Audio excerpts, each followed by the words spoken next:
Should you open spotlight caches for Silver Samurai in Marvel Snap? Also, what are the best decks for Silver Samurai, especially on day one? We're going to look at both of these topics so you can know if you might want to dive into your spotlight caches, because you know those are really hard to get. And what's the biggest overall thing about Silver Samurai and how he's going to play and what decks he goes into? We'll cover that too. First, very quickly, Silver Samurai is a 4-cost card, 5 power. On reveal, each player discards the lowest power card from their hand. So not energy, power. This is going to help you with things like stature because you're discarding your opponent's hand, and it's going to help you with things like Daken to get rid of the Muramasa Shark. So we're going to start with should you open, saving, all that sort of analysis. Right now, these are the spotlights that we know are coming to the game. When you see this video, it's going to be the morning of or the day of that Silver Samurai is going to eventually be in the spotlight. With Silver Samurai is going to be Kitty Pryde and Spider-Man 2099. We'll look at what those are in a second. We'll see how these all kind of rank compared to the other ones, because we do have a tier list on how we ranked these. Then the first week of September, which is the Loki season pass, you're going to get cards that already exist in the game with Ghost Spider, Null, and Jeff. The next week after that is Alioth, which is a card that a lot of people are very excited about, expecting to be good. Coming with a Hit Monkey in that spotlight, which is a good card, and Snow Guard, which is not a very good card, but a card that maybe people don't have. So it's not going to be bad if you pull it, because then you'll just never pull it again. The week after that, Ravonna Renslayer with Jean Grey and Zabuuuuu, both pretty solid cards. Zabuu's probably the winner there between him and Jean. Jean's still struggling to find a spot. And then the last week with Mobius M. Mobius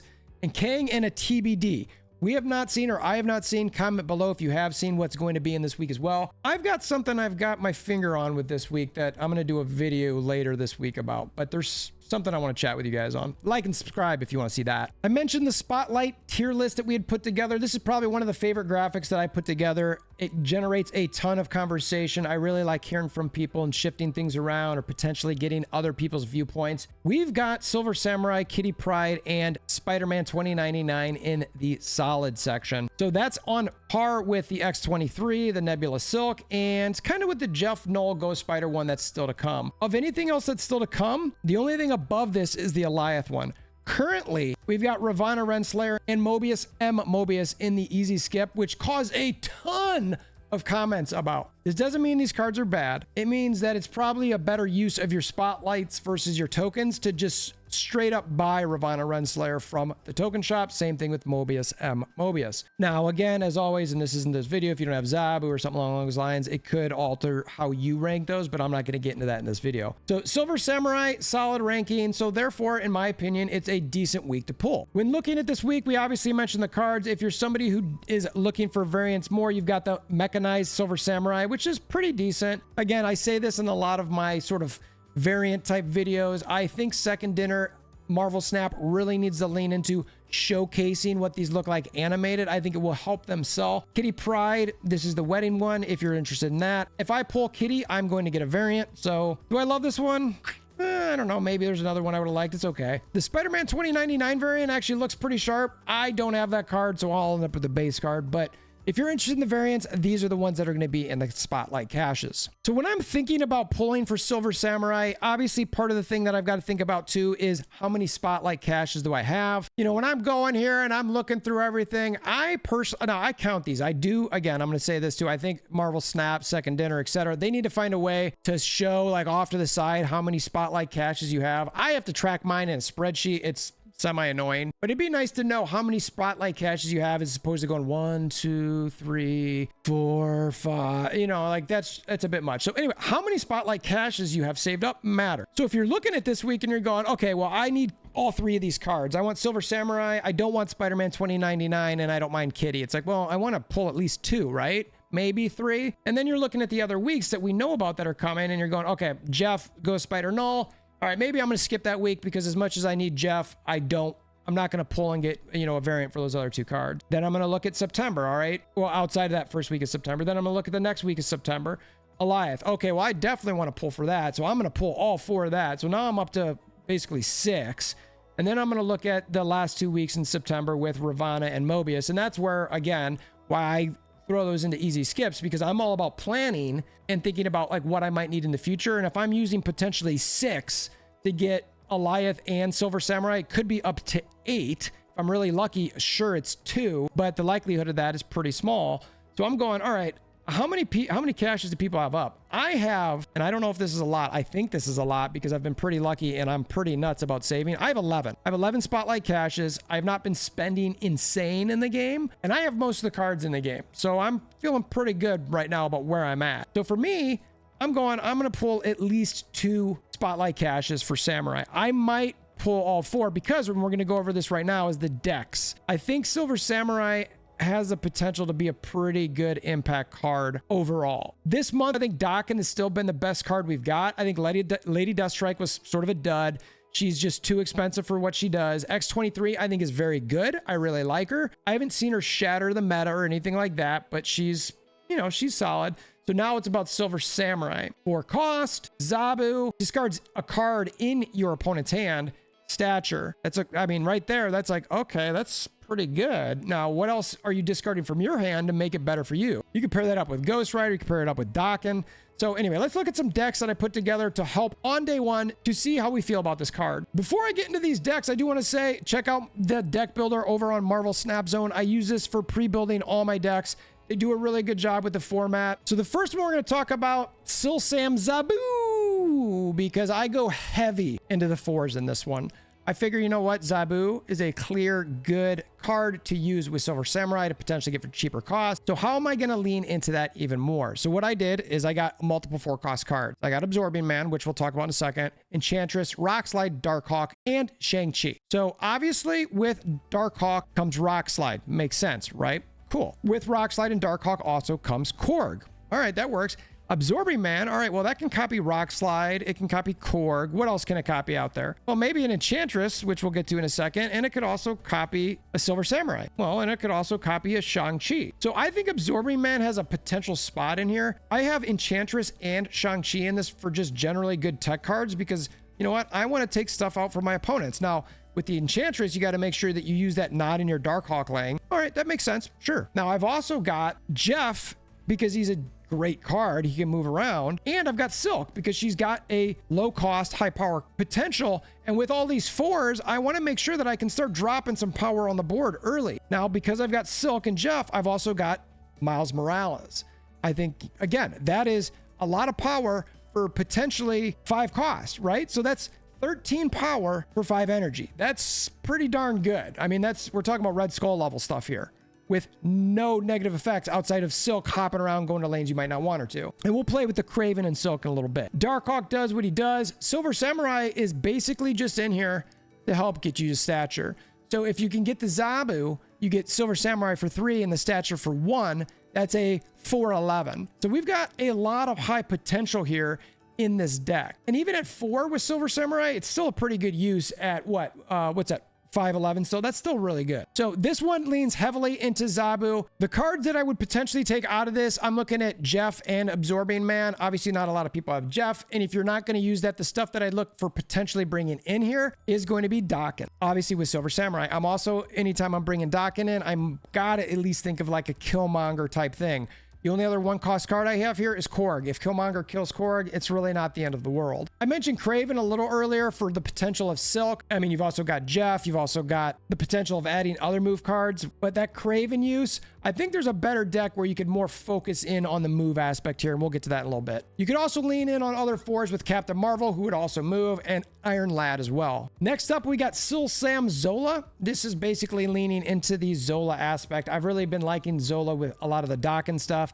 So I was wondering, is there a way to get this to work with this build? Because Dakin and Silver Samurai go to hand in hand. And right now, every time I'm seeing Silver Samurai, I'm like, well, I want stature. I want stature in there. So I'm seeing if I can find a way to put those in this deck as well. I'll admit, I want to see if this works. I'm not ready to broadcast this as being a great deck, but I think it's worth trying. The general concept of decks like this is you're going to do a lot of destroy.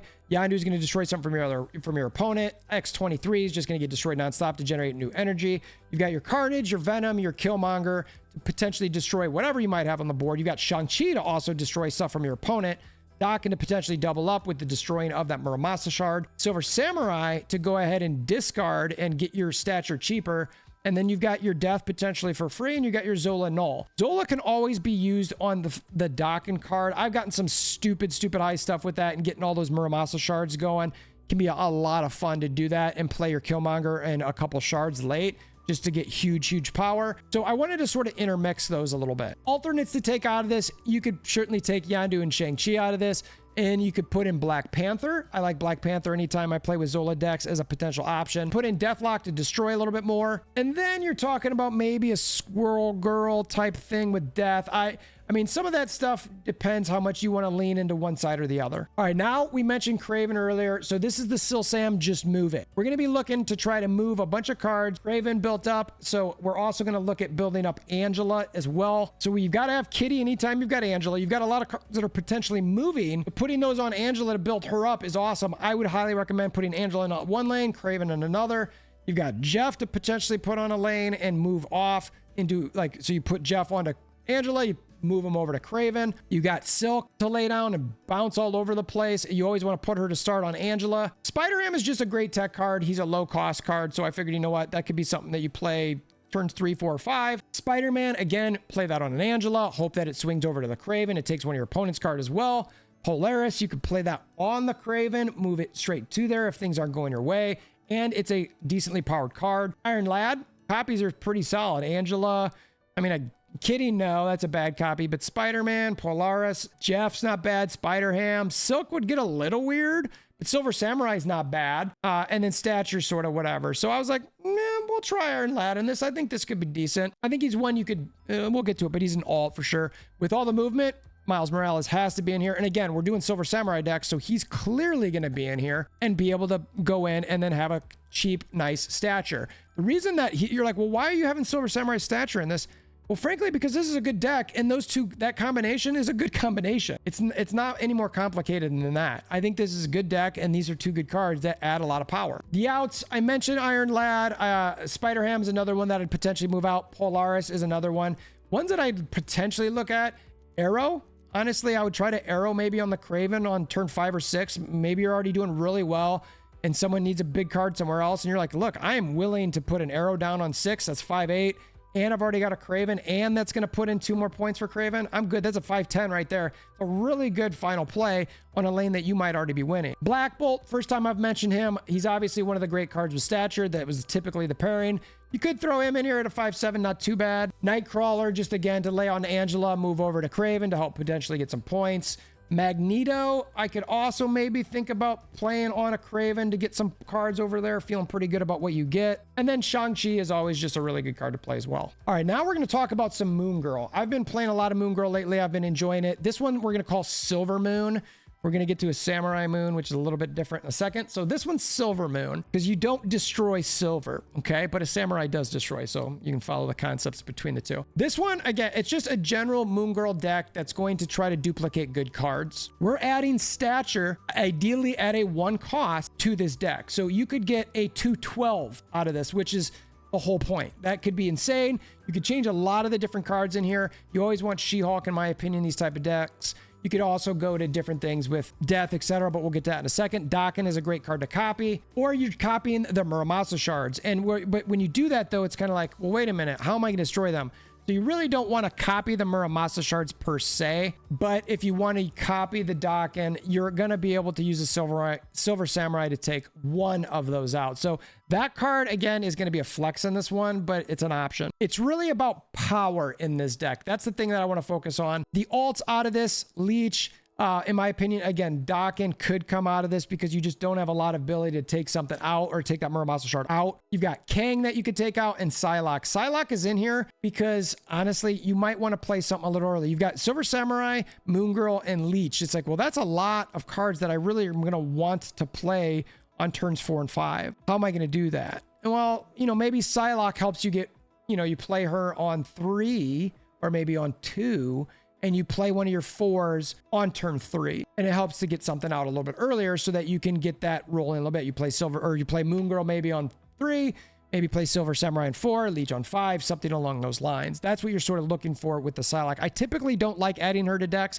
but I think there is a clunkiness for those 3 cards that are all very impactful and also pretty critical to maybe get one of them sooner. What I would probably bring in is either a Nebula or a Silk. Anytime you're doing these long extended sort of Moongirl decks, you're looking to have a long game, and that's you're skipping turns. And that's the whole point here is you double up She-Hulk, you skip turn 6, and then you lay down 2 She-Hulks, an Infinite, potentially 2 Statures here. And that's really what you're talking about. And you play that leech, and it does a lot of damage to your opponent prior to that. So I'm liking what I'm seeing here. We're going to try to do one without a turn 7 as well. But I wanted to throw something at this that wasn't necessarily just destroy. All right, now we're talking Samurai Moon. Why is it different? How is it different? Well, we destroy. The Samurai destroys, you don't destroy your silver. That's the difference. I'm sure we can all follow that. So this one, again, it's Moongirl, but it's destroy. But in this particular version, we're gonna get another one in a second. I'm gonna try to get done in turn 6. There's a lot of concern about potentially going further into turn 7, but can we get this done in 6 turns? No magic, no Kang, nothing to worry about, no Infinite. So in this one, we do lean into the destroy. We got Squirrel Girl, X23 to potentially give more energy. We got Wolverine because, again, we're playing with Silver Samurai, so there is the potential there. And we're playing with a lot of destroy, so we've got that Wolverine who can pop around. We've got Daken and a Muramasa shard that will go into our deck. This time, if we copy everything, we've got a Carnage, Killmonger, and a Venom to do the destroying. I think there could be a lot more going on with potential high-level power with this one compared to the last one. But this one is easily countered by either armors and or Cosmos. So then you've got your Silver Samurai to obviously discard whatever you've got in hand. But again, we're also concerned about discarding from your opponent, which is why, again, we have Stature. So that Moongirl's there to potentially double up so many of these things. Stature, She-Hulk, and Death. That's the ideal 3 in my mind. The ideal 4? I mean, can you even do that really? It's like the 4th one, maybe you'd be talking about that Muramasa shard to maybe get a couple more of those and get a really big Daken. And again, depending where you're at, you don't necessarily need to skip turn 5 because you're going to potentially play down your She-Hulk, your Deaths on turn 6. But wait a minute. What's the point of doubling up She-Hulk if I can't play him? All right, so you're right. Let's step back for a second. Turn 5. I don't want to play anything. I'm going to Silver Samurai on turn 4 because I Moongirled on turn 3 because I killed my X23 and I got my Stature, I got my She-Hulks, and I got my Deaths. Maybe I got all of that stuff blown up in time to get really cheap cards from Stature, She-Hulk, and Death. And I'm laying all that down late on that turn 6. I don't think many can compete with a really high power level there at turn 6. Now we want to talk about the turn 7 version of this.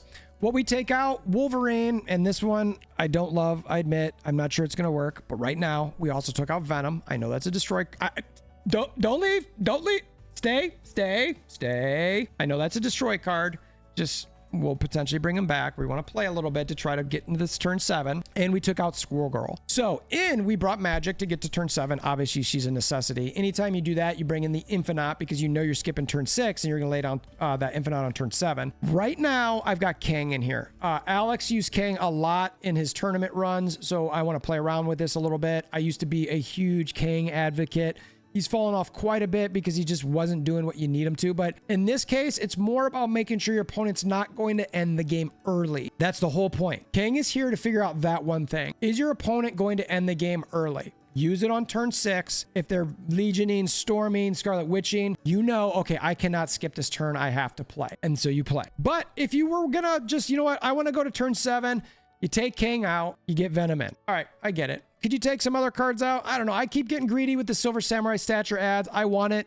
I think it could be sexy. I want to do it. Let me have it. We'll see if it works out or not. We'll play these decks in game in the next few days. And you can always add Bucky anytime you do stuff like this as well. I didn't mention them very often or really at all in any of these, but Thanos is certainly an option that you could do in any of these sort of destroy-ish type decks, discard types. You could play a little bit with there, but I get worried that he's just going to add too much to my hands. And also, anytime Darkhawk's out there, that does make those Thanos lists a little bit more problematic. So thanks for making it this far. We very much appreciate it. If you did make it this far, it might mean you like the video, so please consider hammering down that like button. It's huge for the algorithm, and maybe comment below, subscribe, all that sort of thing. But what we want to talk about, some alts that we might have not mentioned. You could always use Black Bolt. I mentioned him in one, but he's pretty much usable with any Stature stuff. You could always put him in there. Or generally any cards like Shang-Chi, Enchantress, Cosmo, Silk, even though some people think I hate Silk, she's still a pretty good card. The secret thing, the biggest thing with Silver Samurai that I think you've probably already figured out by now that's in here is he's a discard card that really doesn't go in a discard deck, just like Black Bolt. Like, do you have Black Bolt in any discard decks? No, not really. Could you put him in there? Maybe. But like, how is he much different than Moon Knight, right? He's just a random card that you could throw in there. If that's all you want, if you literally just want to discard a card for a card like Stature, you could do Moon Knight if you want. We like Silver Samurai because he gives us some options to potentially pair up with Doc and X-23, stuff along those, Wolverine. Gives you a little bit more flexibility in that Colleen Wing type situation. So it's really a kind of a mix between those, and we really like it. We think it's gonna be a lot of fun. And ultimately, I think discard's best, like I said, when it's targeted.